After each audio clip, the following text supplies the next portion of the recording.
তাওহীদি media, বিশুদ্ধ ইসলামের পথে। কুয়েত থেকে দেশে গেলে রোজা কয়টা রাখতে হবে, 30টা না 31টা? এইভাবে প্রশ্ন করছেন কেন? আপনার পরামর্শটা কি আপনি বুঝিয়ে বলেন। কুয়েতে যদি একদিন আগে আপনার রোজা শুরু করেন, তারপরে 29টা বা যখনই আসেন, তাহলে বাংলাদেশে যদি 29টা হয়, কুয়েতে একদিন আগে শুরু করার কারণে আপনার 30টা হয়ে গেল। আবার বাংলাদেশে 30টা হলে আপনার 31টা হয়ে গেল। সমস্যা কি? কোনো সমস্যা তো নাই, তাই না?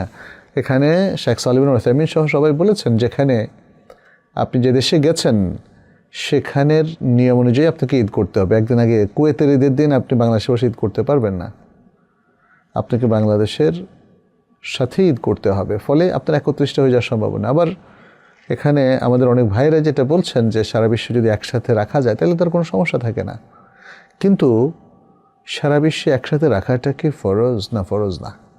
এটা প্রত্যেক রাষ্ট্র এবং মুফতিরা ঠিক করবেন তার জোনে এবং তার দেশ কি সারা বিশ্বের সাথে রাখবে নাকি তারা রিজিওনাল মুনসাইটিংয়ের ভিত্তিতে রাখবে।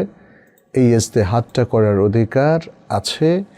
ফলে আপনি যদি এমনটা হয় যে বাংলাদেশের সাথে কুয়েতের একদিনের তফাৎ থেকেই গেল, বাংলাদেশে 30টা রোজা হলো, আর আপনি যেদিনই ফেরেন না কেন, মানে প্রথম দিন সিয়াম রাখার পরে যেদিনই ফেরেন না কেন আপনার 31টাই হবে, বাংলাদেশে যদি 30টা রোজা হয়, তাই না? এতে কোনো সমস্যা নেই।